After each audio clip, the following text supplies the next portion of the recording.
పట్టుకొని గురు సూచన అనే తాడు పట్టుకొని సాధన చేసుకుంటా కుంభమేళకు వస్తుంది. కుంభమేళ ఎక్కడుంది? ఈడ, పింగళ, సుషుమ్న నది నాడి ఈ 3 నదుల సంగమమే భూమధ్యంలో సంగమం. అంటే ఈ గంగా, యమున, సరస్వతి, ఈడ, పింగళ, సుషుమ్న నాడి ఈ 3 కలిసి భూమధ్యంలో ఎప్పుడైతే లయమైతాయో అది కుంభమేళ. అప్పుడు కుంభం అంటే ఈ శరీరం, ఇట్లా కూడా చెప్పొచ్చు. కుంభం అంటే ఈ శరీరం. ఈ శరీరం లోపల 3 నదులు ఉన్నాయి, గంగా, యమున, సరస్వతి. ఈ కుంభించడం ఇప్పుడు కూడా ఉంది, పూరక, కుంభక, రేచక. అంటే ఈ గంగా నది, ఈ యమునా నది 2 కలిసే చోటు కుంభనం.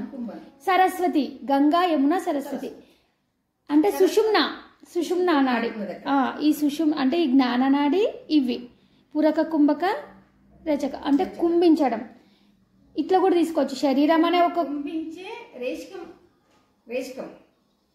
పూరకము, కుంభించాలి. శ్వాస తీసుకొని కుంభించి మళ్ళీ శ్వాస వదిలినాం. అంటే ఈ ప్రాసెస్ ఎట్లా త్రిగుణాకారంగా ఎట్లా తిరుగుతుందో అంటే గంగా నది, యమునా నది, సరస్వతి ఈ 3టిని తీసుకుపోయి లయం చేసి 3 నదులు కలిసినాయి అంటాం. అంటే ఉచ్ఛ్వాస నిశ్వాసతో పాటు జ్ఞానం పోయి భూమధ్యంలో లయం అవుతుంది చూడు. ఈ 3 కలిసి ఆడ కలుస్తున్నాయి. అది కుంభమేళ. అంటే శరీరంలో 96 తత్వాలు అన్ని ఉడిగిపోయి అల్ల మునుగుతున్నాయి. త్రివేణి సంగమం. త్రివర్తియుక్త సంయుక్తం కూడా. త్రివేణి అంటే 3. ఈ 3 అంటే గంగా, యమున, సరస్వతి. ఈ త్రివేణి ఈ 3 కలిసి ఆడ కుంభమేళ అయింది. అంటే మన శరీరంలో ఈ గంగా, యమున, సరస్వతి, ఈడ, పింగళ, సుషుమ్న నాడులు కలిసి భూమధ్యంలో కుంభించి కుంభం ఏర్పడి లయమైపోతే అది కుంభమేళ. అప్పుడు అక్కడ సత్యం తెలుస్తుంది. పాపాలు కొట్టుకపోతే ఈ పాపాలు నశిస్తాయి. అంటే ఎట్లా అంటే మనం అక్కడున్న సత్యాన్ని దర్శించినాం, కుంభమేళలో స్నానం ఆచరించినామంటే అక్కడున్న జ్ఞానాన్ని మనం గ్రహించినాం. అజ్ఞానము అనే వృత్తులన్నీ తొలగిపోయినాయి. అంటే మనం చేసుకున్న పాపాలన్నీ, అజ్ఞానం అనే పాపాలన్నీ కడుకపోయినాయి. ఏది? వెలుతురును చూడంగానే లైట్ రాగానే చీకటి పోయినట్టు, పారిపోయినట్టు అజ్ఞానము అక్కడ భూమధ్యంలో చూసిన ఆ ఆత్మను చూసినప్పుడు ఈ అజ్ఞానం అనేది పోతుంది. మళ్ళీ మనం పుణ్యస్నానాలు చేసినాం, కుంభమేళలో చేసి ఇంటికి వస్తున్నామంటే పాపం అన్నీ కడిగిపోయినాయి. అంటే నువ్వు సత్యవస్తువును చూస్తున్నావు. సత్యవస్తువును చూసినప్పుడు సత్యవస్తువులోనే ఉంటావు. ఇది సత్యం, ఇది అసత్యం అనే, ఇది అజ్ఞానం, ఇది జ్ఞానం అనే ఎరుకతో ఉంటావు. కాబట్టి ఆ జ్ఞానంతో తిరుగు ప్రయాణమై మళ్ళీ జాగ్రత్త అవస్థలకు వచ్చినప్పుడు, ప్రాపంచిక వ్యవహారాలు చేసేటప్పుడు అక్కడ గ్రహించిన ఆ పుణ్యస్నానం ఉందా, ఆ స్నానంలో కొట్టుకుపోయినాయి కదా పాపాలు. ఆ సత్యంతో నువ్వు బ్రతుకుతే నీకు పాపాలు పోయినట్టు. మళ్ళీ జాగ్రత్త అవస్థలకు వస్తాం కదా. నేను పాపాలు చేస్తే మళ్ళీ ఇంకోసారి కుంభమేళ చేయాలి. నువ్వు ఎన్నిసార్లు కుంభమేళ చేస్తావు? జీవితంలో ఒక్కసారి కుంభమేళ చేసినావంటే నిద్ర వచ్చేదాకా, సచ్చేదాకా దాన్ని పాటిస్తేనే అది మహాకుంభమేళ. కుంభమేళలు వస్తాయి. 5 సంవత్సరాల కుంభమేళ, దీనికి సాంఖ్యం లెక్క కట్టు. 5 సంవత్సరాల కుంభమేళ, 12 సంవత్సరాల కుంభమేళ, 50 సంవత్సరాల కుంభమేళ, లాస్ట్ కు 114 సంవత్సరాల కుంభమేళ, పెద్ద కుంభమేళ, మహాకుంభమేళ. అంటే ఈ 3 కుంభమేళలు కలిస్తే ఏమైంది? ఇది సాంఖ్యము. అవునమ్మా, అట్లా ఇవన్నీ ఆలోచిస్తుంటే పులకరించాలి శరీరం. ఎందుకంటే అనుభవం పొందిన వాళ్ళకి ఉంటుంది బిడ్డ. ఈ లోపల నన్ను ఏమనుకుంటేమి కానీ ఇక్కడ ఏం చెప్తున్నాను. అయితే ఇట్లా ఏమన్నా లెక్క పెట్టు. 5 సంవత్సరాలకు ఒక కుంభమేళ, 12 సంవత్సరాలకు ఒక కుంభమేళ. ఇప్పుడు నాకేం గోచరిస్తుందంటే ఫస్ట్ 5 సంవత్సరాలకు వచ్చే కుంభమేళని ఈ 5 పంచి పెడుతున్నామా? ఈ పంచభూతాలు, పంచేంద్రియాలు, పంచ విషయేంద్రియాలు, పంచ జ్ఞానేంద్రియాలు, పంచ ప్రాణాలు, పంచ అంతరేంద్రియాలు, ఇవన్నీ వీటిని ఫస్ట్ సాధన దశలో వీటిని సాంఖ్యం ద్వారా తెలుసుకొని వీటిని కుంభమేళ, చిన్న కుంభమేళ, ఇది కుంభమేళ చేస్తుంటాం. ఫస్ట్ బుడి నడకలు అంటే 5 సంవత్సరాల కుంభమేళ, ఇది 5 సంవత్సరాల కుంభమేళ. తర్వాత ఈ ఐదు ఈ ఐదు ఐదు ఈ ఐదుటికి మళ్ళీ ఐదు, ఆ ఐదుటికి ఐదు, ఐదుటికి ఐదు ఐదు ఐదు అవుతాయి మళ్ళా. అవమ్మా ఐదుటికి ఇవి 5 ఉన్నాయా? 5 5లు 25. 25 ఒక కుంభమేళ. 5 5లు 25 అదొక కుంభమేళ. 12 ఒక కుంభమేళ. ఈ 5 సంవత్సరాలకు ఒక కుంభమేళ వస్తుంది. అంటే ఈ 5 5లు ఈ సాంఖ్యం ద్వారా ఈ పంచేంద్రియాలు, పంచ విషయేంద్రియాలు, పంచ ప్రాణాలు ఇవన్నీ ఏవైతే ఉన్నాయో వీటికి ఇంకా 5 5 ఉంటాయి కదనే. ఇది 5వ సంవత్సరం కుంభమేళ. నెక్స్ట్ ఈ 5 5 ఇంకా మన ఈ శరీరం ఏర్పడిన 96 తత్వాలు ఉన్నాయా అవి ఒక కుంభమేళ. ఇంకో ఇవన్నిటిని కలిపి 12 కుంభమేళ లెక్క పెడతలేవు. 12 నెలలకు ఒకసారి కుంభమేళ వచ్చింది. 12 నెలల ద్వాదశి కుంభమేళ. ద్వాదశి కుంభమేళ అప్పటి నుంచి ఏమంటున్నా అవును నేను నాకు ఇక్కడ అవునమ్మా ద్వాదశి కుంభమేళ ఉంటుంది. 12 ద్వాదశి కుంభమేళ అంటే ద్వాదశికి ఏంటిది అది? షోడశికి 16, 5 12 16 ఎన్నైనా విడివిడిగానే చూసుకో. ఒక్కొక్కసారి ఇట్లా కుంభమేళ తీసుకో. 5 కుంభమేళ 5 సంవత్సరాల కుంభమేళ 5 సంవత్సరాలకు ఒక కుంభమేళ, 12 సంవత్సరాలకు ఒక కుంభమేళ, 16 సంవత్సరాలకు ఒక కుంభమేళ. 10 షోడశి, ద్వాదశి, షోడశి, పంచదశి. పంచదశి పంచదశికి 17 వచ్చింది. 15 వచ్చింది. ఇదేమో షోడశికి 16 వచ్చింది. దీనికి 12 వచ్చింది. ఇది 15. అట్లా లెక్కే ఇక పంచదశి. ఇట్లా లెక్కేస్తే అది మహాకుంభమేళ అయ్యింది.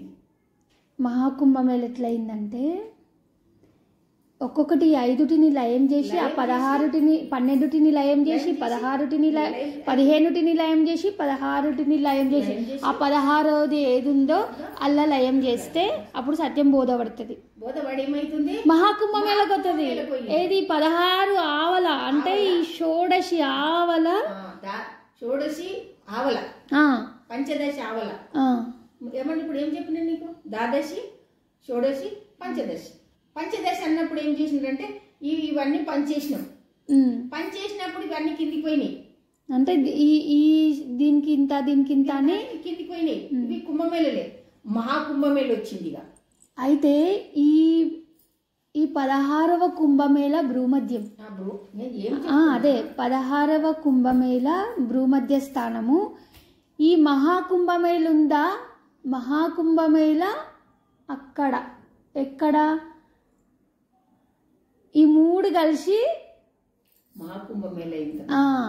ఈ సుషుమ్న 7 వరకు అవుతుంది, భ్రూమధ్యం వరకే పోదు కదా. ఈ సుషుమ్న సహస్రారం వరకు అవుతుంది. కాబట్టి ఈడ పింగళ సుషుమ్న గంగా యమున సరస్వతి అనేవి భ్రూమధ్యాన్ని దాటి 3 భ్రూమధ్యంతో కలుపుకొని మహాకుంభమేళల సహస్రారమందు అప్పుడు లయమవుతుంది. సహస్రార కమల మధ్యమందు ఆ పెద్ద కూడలిలా ఇప్పుడు నదులు కలిసే సమక్షంలో ఏమవుతుందమ్మా? 3 నదులు కలిసినాయని కాడ ఏమైతే సుడి తిరుగుతుంది. ఇక్కడ నీళ్ళు వస్తాయి, ఇక్కడ నీళ్ళు వస్తాయి, ఇక్కడ నీళ్ళు వస్తాయి. ఏమైతే 3 నదుల నీళ్ళు ఒక దగ్గరకు వచ్చినప్పుడు ఏమైతుంది? సుడి అంటారు. అంటే ఆడ ఇట్లా తిరుగుతాయి, రౌండ్ తిరుగుతాయి, సుడి అంటారు. దాంట్లో లయమయ్యేది అట్లా తిరిగి తిరిగి కలుస్తాయి. ఇట్లా తిరుగుతున్నాయి, రౌండ్ తిరుగుతున్నాయి. నేను చూసిన, స్నానం చేసిన, తిరిగేది చూసినావా? తిరుగుతుంటాయి ఇట్లా, చాలా తిరుగుతుంటది. గోచరమైంది. ఏదైనా చేసినామంటే మళ్ళీ మనకు దొరకదు. ఎందుకంటే సుడిలో కలిగి ఎవరికి దొరకమనుకో. అట్లా కలుపుకొని పోయింది, ఎక్కడ పోతుందో తెలియదు ఇక. అట్లా దాన్ని చూసినా, అక్కడ స్నానం చేసినాం మేము. అంటే కుంభమేళ రాలేదప్పుడు. అది కుంభమేళ లేకున్నా కానీ నేనేమనుకున్నా, ఇది ద్వాదశి కుంభమేళ, షోడశి కుంభమేళ, పంచదశి కుంభమేళ అనుకొని ఏం చేసినాము, గౌరీదేవిని తయారు చేసి, ఈశ్వరుని తయారుని ఆకారం చేసి, పూజ చేసి, నిరాకారానికి ఆకారం చేసి లేచి వచ్చినాం అన్నమాట. అట్లా చెప్తున్నా నేను. అట్లా అంటే మహాకుంభమేళ చేయాలి. మహాకుంభమేళలో స్నానం ఆచరించుడు అంటే సహస్రారం వరకు వెళ్ళి అలా ఇవి కలిసి పోయినప్పుడు మళ్ళీ మనం తిరుగు ప్రయాణం అవుతాం కదా. శరీరం ఉంది కదనే, స్నానం చేసినాం మళ్ళా. అంటే ఆ కుంభమేళలో స్నానం చేసి సహస్రారంలో స్నానం చేసి ఆ జ్ఞానం పెట్టుకొని మళ్ళీ జాగ్రత్త అవస్థ ప్రపంచంలోకి వచ్చినప్పుడు ఆడ పోయినాయి. ఎందుకంటే మళ్ళీ చేయాలని ఈ పాపాలు కర్మలు చేయాలి అనే థాట్ రాదు, ఆలోచన రాదు. ఆ సత్యాన్ని పట్టుకొని ఆ సత్యంనే ఆధారం చేసుకొని మళ్ళీ మనం ఈ ప్రపంచంలోకి జాగ్రత్త అవస్థలోకి వచ్చినప్పుడు దాని సమక్షంలోనే బ్రతకాలి. అప్పుడు నీకు ఏ పాపాలు అంటాయి. మళ్ళీ నేను ఆడికి పోయొచ్చినా మునిగొచ్చినా చేసినా అంటే మళ్ళీ నువ్వు కుంభమేళాలు చేస్తూనే ఉండాలి.